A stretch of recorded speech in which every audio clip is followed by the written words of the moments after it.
I just feel really lucky. There's a huge sense of, understanding in that it takes a lot to get to a fourth Olympics that has nothing to do with anything you control.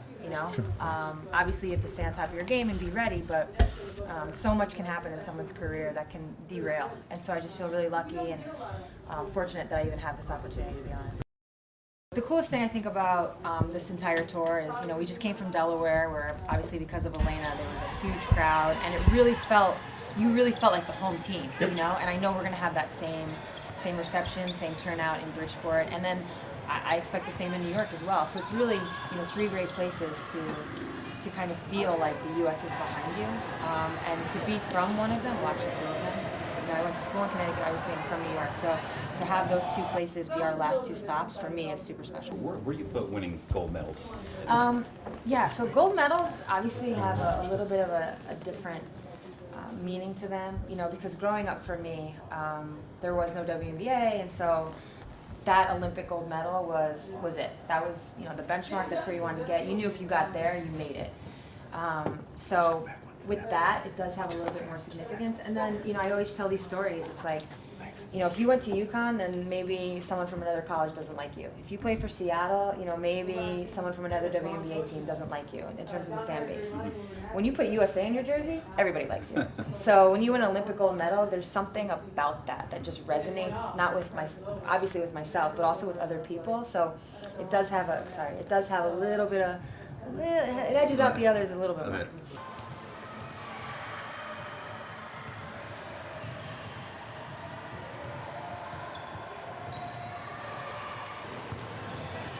Other than basketball, how are you going to enjoy the Olympic experience this time? Well, I've been really lucky to have gone to other events at the other Olympics that I was in. So I've seen a bunch of stuff, everything from track and field to water polo. I saw cycling, women's beach volleyball. I've been all over the place, soccer. So I really enjoy going to other events because that's what the Olympics are about, to watch these athletes have these, amazing achievements and come from behind wins or upset victories, that kind of thing. So I try to stay in tune with that as much as possible. But at the same time, you're in countries that you don't necessarily get to travel to all that often. So I would love to get out and see some stuff. Rio obviously presents a few challenges in that category, but we'll see what happens when we get down there. Any particular events that you kind of have in mind? I mean, I've actually not seen swimming. So the problem with swimming is it's for a short period of time. And it's usually at the beginning, and our schedules never seem to match up for me to go see swimming. That's the hard part, to be honest. It's not, you might want to go see 1,000 events, and because of practice or a game or this or that, you might have time to see 2, Gotcha. if you're lucky. So that's kind of the hard part, but I would love to see swimming live. You were in track and field in high school, weren't you? Yeah, taking it way back. Yeah, I was. My main event was the 400 hurdles. Wow. Yeah.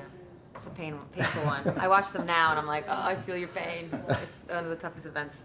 Competition-wise, who's going to be the main competitors against the USA this time around? Well, first of all, every game, is going to be difficult because these teams have been trained together. That's first and foremost. So we can't look past anybody.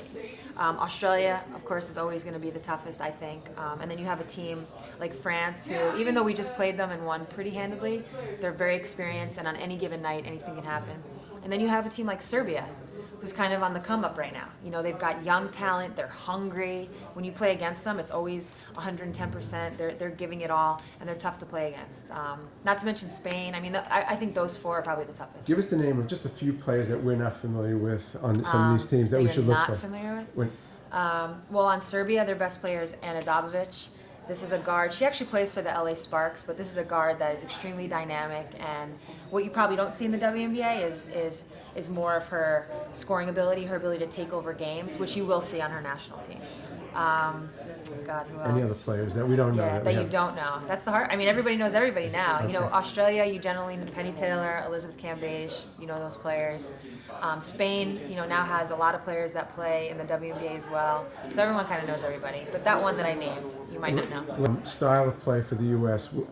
Just describe how you guys will play, well, and will you adjust depending on the team? Well, you know what? I think where we are now, which is like 5 practices in, it might be different if you ask me in 2 weeks and we're 5 games into the Olympics. Right now, we're a team that we're trying to learn. We're trying to figure things out. We're trying to understand each other, get comfortable, all at the same time. So we're still, I think, figuring out our identity. I do think we're a team. You know, it's funny. We played France yesterday, and we didn't have any transition points, which is interesting because I do think that we're a team that eventually we're going to want to push the ball, push it hard in transition. But I guess we've proven that we can score in the half court when we need to. And one thing I know for sure, we're going to wear teams down. I mean, it's just by nature of the talent we have, how deep we go. It's hard for other teams maybe play 6-7 players. It's hard to withstand that for 40 minutes against a team that's very athletic, and we're going to press and all that kind of stuff. So I think we'll wear teams down. I mean, I'll put it this way. There's a reason why UConn has the most alumni in the WNBA. There's a reason. Take that for what you want.